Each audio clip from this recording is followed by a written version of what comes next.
कटक जिलार कटक सदर निर्वाचन मंडली अंतर्गत किशोरनगर तहसील अधीनस्थ ईशाणी बरहमपुर पंचायतर शंखारीकुदरे बस्ती संपर्क अभियान एवं कंबल बंटन कार्यक्रम अनुष्ठित हो जाइछि। कटक जिलार अनुसूचित जाति मोर्चार सभापति तथा कटक सदर बीजेपी युवनेता प्रदीप्त बेहेरा सभापतित्व में बस्ती संपर्क अभियान रे जोग देइथिले बीजेपी अनुसूचित जाति मोर्चार राज्य सभापति विभू प्रसाद तराई। मोदी सरकार ओडिशा रे बसवास करुथिबा अनुसूचित जातिर उन्नति पाई पर्याप्त परिमाण रे अर्थ प्रदान करुथिबा बेले ओडिशा रे नवीन सरकार बाटमारणा नीति पाई अनुसूचित जातिर विकास होई पारि नाही बोली विभू प्रसाद तराई अभिभाषण रे प्रकाश करथिले। एही कार्यक्रम रे राज्य महिला मोर्चा संपादिक रश्मिरेखा दास, कटक जिला बीजेपी संपादिका रश्मि पट्टनायक एवं कटक सदर बीजेपी तुंग नेतृवृंद माने उपस्थित थिले।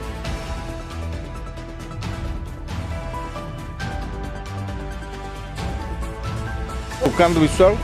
मु भारतीय जनता पार्टी कटक लोकसभा संयोजक अच्छे।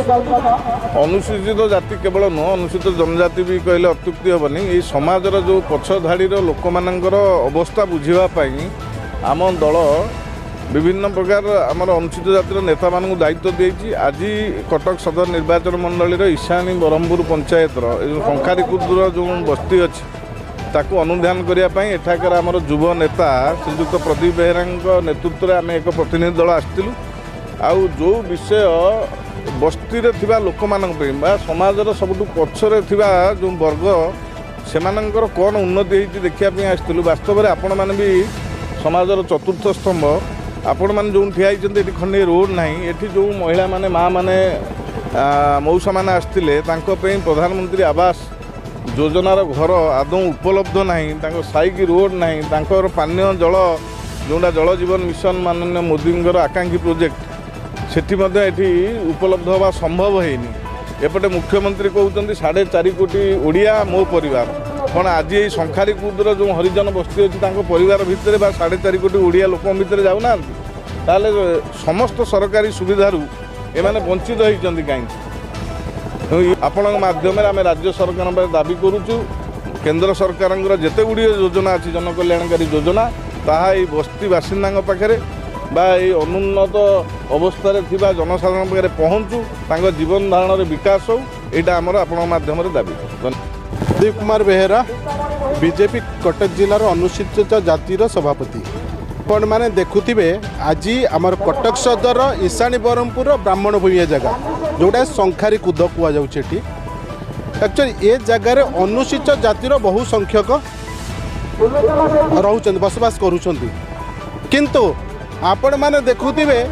जे केंद्र सरकार दौथिबा समस्त योजना किपरि भाबरे हड़प होईछि। आमे बस्ती बुली बुली देखुचे से पाखे पाइखाना नाई, घरटीए नाई, से माने बहुत प्रकार माने अभियोग कहते आम पाखे किसी ना, किंतु मु प्राय तांकर ये सब जानिला परे मु तांको पाखे आसी पहुँचली, घरे जाई बस्ती संपर्क कलु आर किसी ना बड़ एटी हरिलुट चली सी निजे अनुसूचित जाति हेले कौन है से कौन अनुसूचित जाति जो जगार पहुँची साधारण मनीष से जगार पहुँची पारे ना, कारण से सबू माने लुट्र पहाड़ उपर बसी से विधायक ये जगार आसी निजे जदि देखी था आपण मैंने रास्ता देखुं ये अनुसूचित जातिर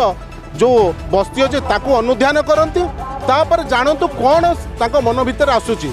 से माने 5 वर्ष एमती एमाने लुटी चली ये विधायक 10 वर्ष ये प्रकार कर चलती,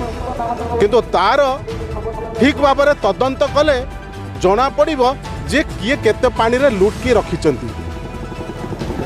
दाबी करवा समय पड़ जाए दाबी कले भी शुणवे ना, कारण ये विधायक माने जनक पाखे बंधा पड़ी जे पांड्यान जी ये अच्छे आप देखुए ता फोटो मारी विधायक बुलें से कौ जगार ना आप जापारे आगामी दिन में साधारण जनता तार जवाब देवे। अनुसूचित जाति वर्गर जो लोक मैंने अच्छा विकास पाई आमर आदरणीय प्रधानमंत्री नरेंद्र मोदी विभिन्न प्रकार योजना आनी खाद्य वस्त्र बासगृह पीवा पानी बिजुली शिक्षा स्वास्थ्य गमनागमन एवं तांकर किभली भाव तांको पिला माने शिक्षित हेबे सेथिपाई छात्रवृत्ति देवार व्यवस्था एवं विभिन्न प्रकार योजना जेतेबेले आनिचंती ताहा राज्य सरकार को द्वारा एठी क्रियान्वयन होबो। केंद्र सरकार जो अर्थ राज्य सरकार को देले प्रकृत अनुसूचित जाति वर्गर लोक माने ए पर्यंत प्रधानमंत्री आवास योजना रे घर खंडे पाइले नहीं, पाइखाना योजना रे हेरफेर हैला, लांच देवाकू पड़िला गरीब लोकन को, ता सहित ए पर्यंत अनुसूचित जाति वर्गर लोक जो भली भाव में मुंड टेकिकी बाट चलवा ये राज्य सरकार जो एजेंसी रही से एजेंसी जरिया आज पर्यंत संभव है नहीं। एठी विजिलेंस मॉनिटरिंग कमिटी काम करनी, schedule caste advisory committee Basu नहीं, एठी शेड्यूल कास्ट सब प्लान रे आसुथिबा अर्थ को हेरफेर करा जाउची, ता सहित एठी जो एट्रोसिटी अच्छी शेड्यूल कास्ट लोकन को ऊपर तार समाधान पाई ओडिशा रे शेड्यूल कास्ट कमिशन हैला नाही। तेणु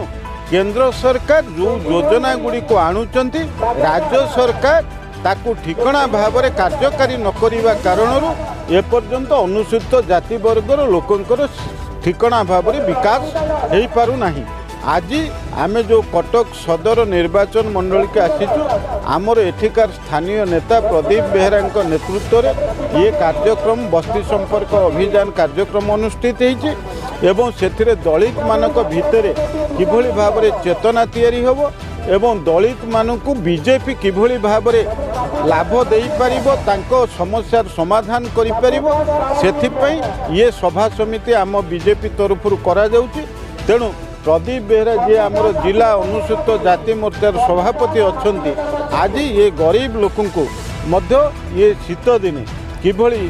कंबल खंडे खंडे देकी तांको शीत दाउरू रक्षा करी हबो ये व्यवस्था मध्य करिसेंती। तेणु आमे उद्यम करूचु जो माने अनुसूचित जाति वर्गर गरीब लोक अच्छंती तांकर किभली विकास करेबु एवं तांको भितर चेतना तैयारी करेबु एवं सरकार परिवर्तन रे अनुसूचित जाति वर्गर लोक माने एक निर्णयात्मक भूमिका नेबे सेथिपाई मध्य तांको आमे निवेदन करूछु।